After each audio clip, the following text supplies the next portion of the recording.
ओम शांति। आज है 14 फरवरी 2026। विशेष शिव जयंती निमित्त बाप दादा के महावाक्य हैं। प्रश्न: बाप बच्चों को संगम पर ही सृष्टि का समाचार सुनाते हैं, सतयुग में नहीं, क्यों? तो उत्तर: क्योंकि सतयुग तो है ही आदि का समय। उस समय सारी सृष्टि का समाचार अर्थात सृष्टि के आदि मध्य अंत का ज्ञान कैसे सुनाए? जब तक सर्किल रिपीट ही नहीं हुआ है तब तक समाचार सुना ही कैसे सकते हैं? संगम पर ही तुम बच्चे बाप द्वारा पूरा समाचार सुनते हो। तुम्हें ही ज्ञान का तीसरा नेत्र मिलता है। ओम शांति। आज है त्रिमूर्ति शिव जयंती, सो ब्राह्मण जयंती, सो संगम युग जयंती का शुभ दिवस। बहुत है जिनको बाबा ईश्वरीय जन्म सिद्ध अधिकार की ग्रीटिंग्स भी नहीं दे सकते। बहुत हैं जिनको पता नहीं है कि शिव बाबा कौन है, उससे क्या मिलना है, वह ग्रीटिंग्स क्या समझ सकते हैं। नए बच्चे बिल्कुल समझ ना सके। यह है ज्ञान का डांस। कहते हैं ना, श्री कृष्ण डांस करता था। यहाँ बच्चियाँ राधे कृष्ण बन डांस करती है, परंतु डांस की तो बात ही नहीं। वह तो वहाँ सतयुग में बचपन में प्रिंस प्रिंसेस के साथ डांस करेंगे। बच्चे जानते हैं यह बाप दादा है। दादा को ग्रैंडफादर कहा जाता है। यह दादा तो हुआ जिस्मानी फादर।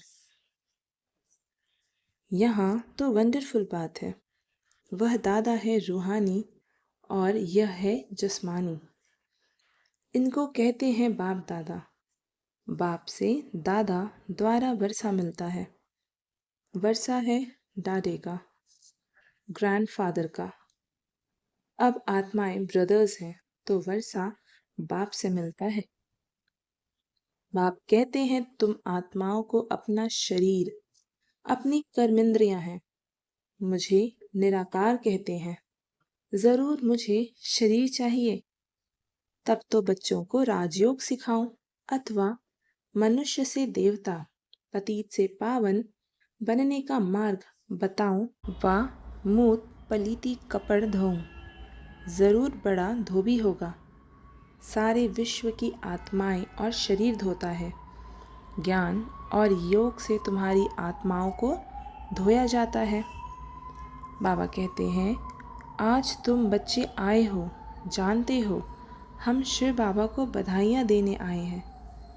बाप फिर कहते हैं कि तुम जिसको ग्रीटिंग देते हो वह बाप भी तुम बच्चों को ग्रीटिंग्स देते हैं, क्योंकि तुम बहुत सर्वोत्तम सौभाग्यशाली ब्राह्मण कुलभूषण हो। देवताएं इतने उत्तम नहीं हैं जितने तुम हो।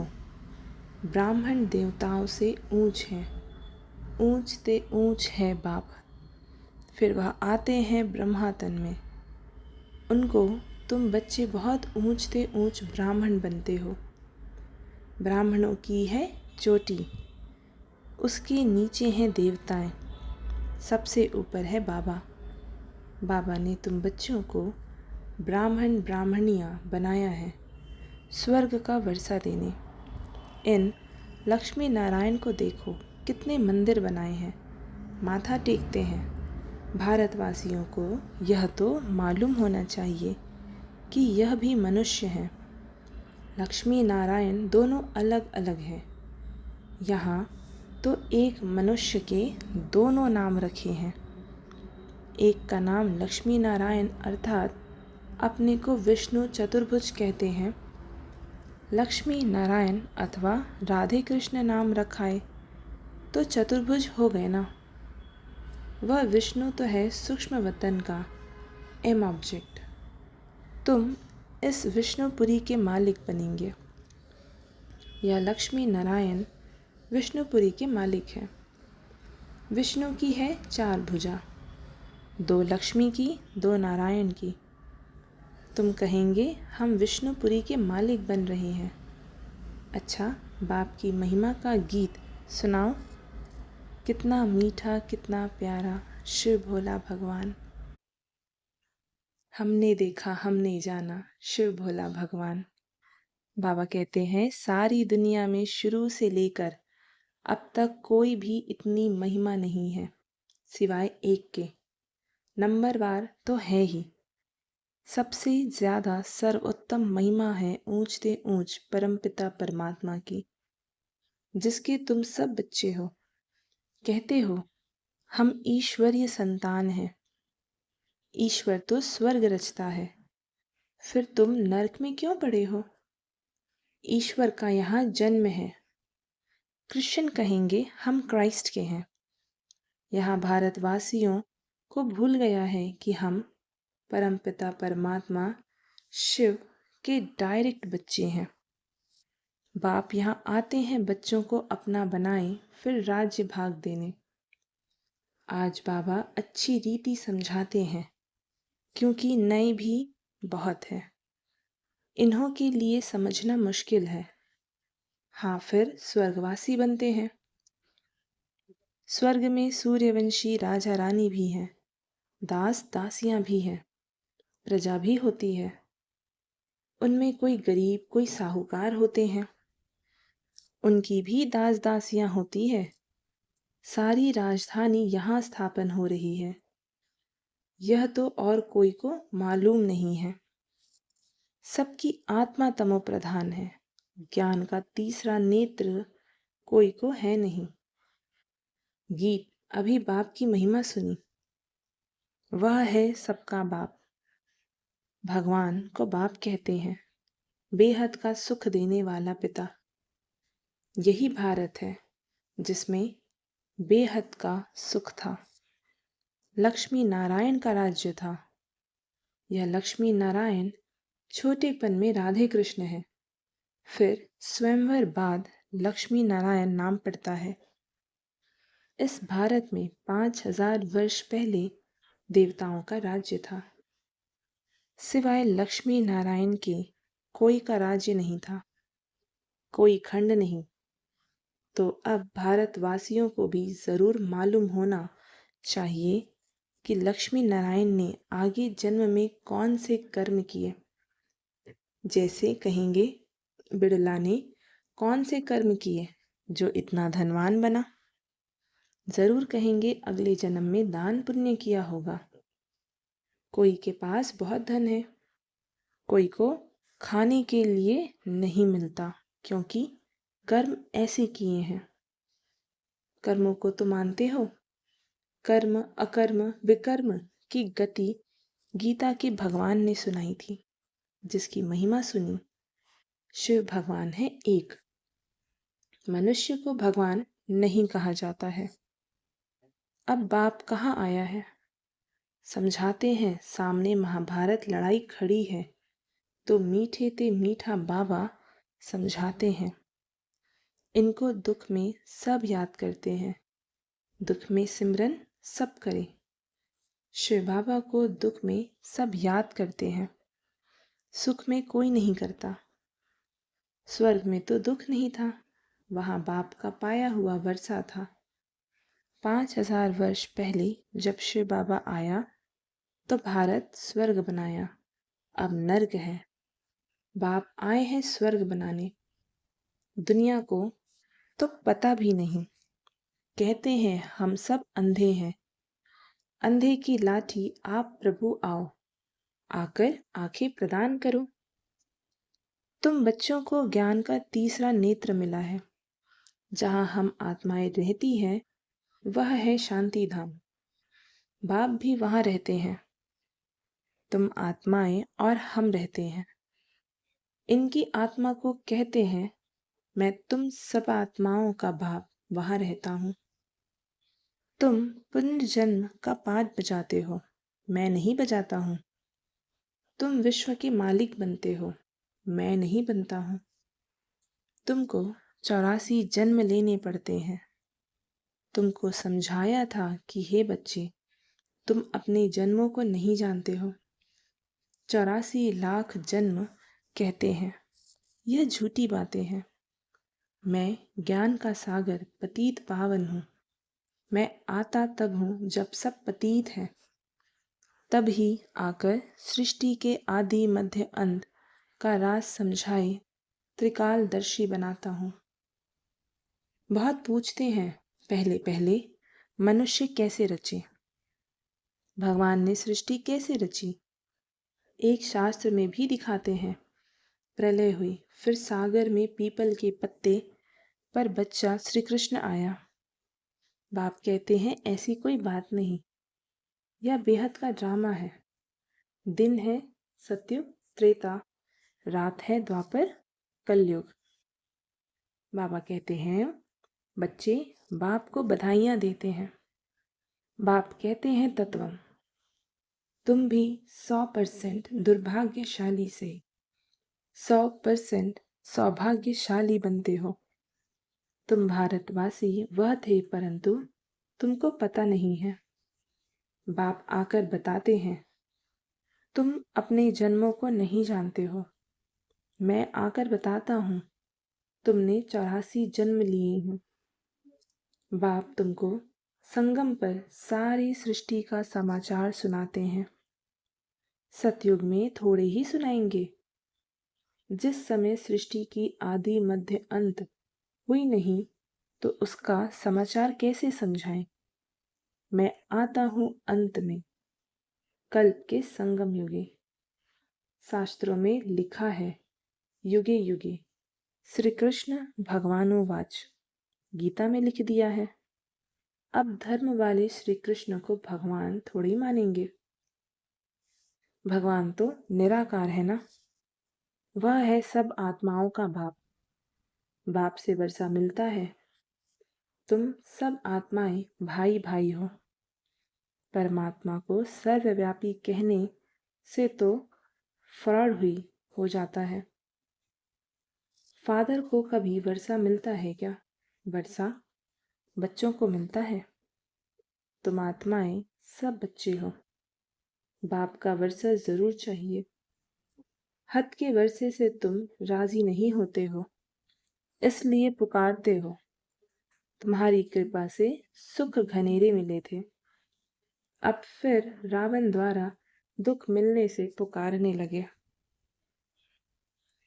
सबकी आत्माएं पुकारती हैं क्योंकि इनको दुख है, इसलिए याद करती है। बाबा आकर सुख दो। अभी इस ज्ञान से स्वर्ग के मालिक बनते हो। तुम्हारी सद्गति होती है, इसलिए गाया जाता है सर्व का सद्गति दाता एक बाप। अभी सब दुर्गति में है, फिर सर्व की सद्गति होती है।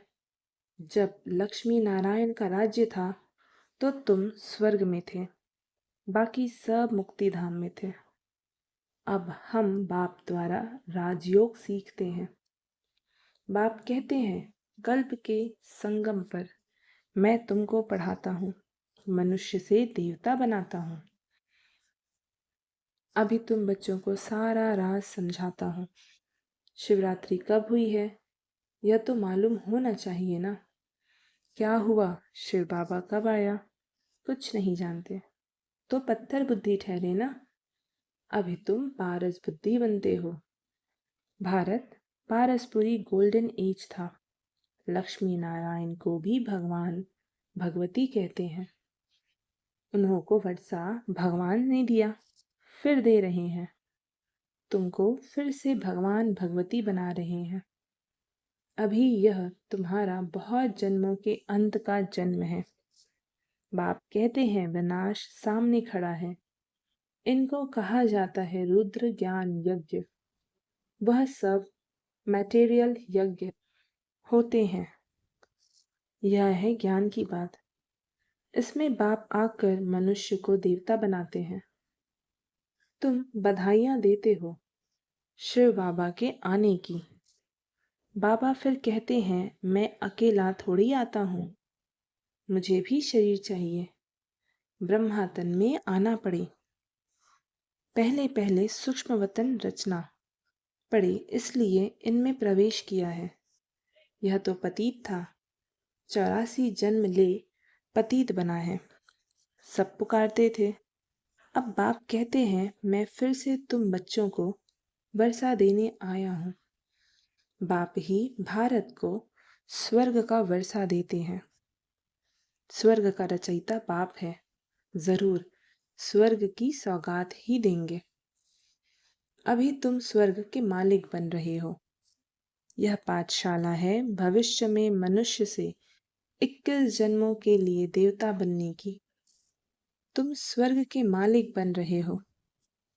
21 पीढ़ी तुम सुख पाते हो। वहां अकाली मृत्यु होती नहीं। जब शरीर की आयु पूरी होती है तब साक्षात्कार हो जाता है। एक शरीर छोड़ दूसरा लेते हैं। सर्प का भी मिसाल है ना। तुम बच्चे अभी बाप को बधाइयाँ देते हो। बाप फिर तुमको बधाइयाँ देते हैं। तुम अभी दुर्भाग्यशाली से सौभाग्यशाली बन रहे हो। पतित मनुष्य से पावन देवता बनते हो। चक्र तो फिरता है। यह तो तुम बच्चों को समझना है। फिर यह प्रायः लोप हो जाता है। सतयुग में ज्ञान की दरकार नहीं रहती। अभी तुम दुर्गति में हो, तब इस ज्ञान से सद्गति मिलती है। बाप ही आकर स्वर्ग की स्थापना करते हैं। सर्व का सद्गुरु एक ही है। बाकी भक्ति मार्ग के कर्म कांड से कोई की सद्गति नहीं होती। सबको सीढ़ी नीचे उतरना ही है। भारत सतो प्रधान था, फिर 84 जन्म लेने पड़े। फिर अब तुमको चढ़ना है। मुक्ति धाम अपने घर जाना है। अब नाटक पूरा होता है। यह पूरी दुनिया खत्म हो जाएगी।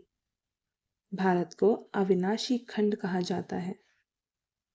बाप का जन्म स्थान कब खत्म नहीं होता।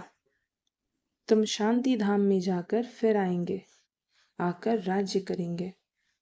पावन और पतित भारत में ही होते हैं। 84 जन्म लेते लेते पतित बने हो, योगी से भोगी बने हो। यह है रौरव नर्क। महान दुख का समय है। अभी तो बहुत दुख आने का है। खूने नाहे के खेल है। बैठे बैठे बॉम्ब्स गिरेंगे। तुमने क्या गुनाह किया? नाहिक साहब विनाश हो जाएगा। विनाश का साक्षात्कार तो बच्चों ने किया है। अब तुम सृष्टि चक्र का ज्ञान जान गए हो। तुम्हारे पास ज्ञान की तलवार है, ज्ञान खड़ग है। तुम हो ब्रह्मा की मुख वंशावली ब्राह्मण। प्रजापिता भी बाबा है। कल्प पहले भी इसने मुख वंशावली पैदा की थी। बाप कहते हैं, मैं कल्प कल्प आता हूँ। इसमें प्रवेश कर तुमको मुख वंशावली बनाता हूँ।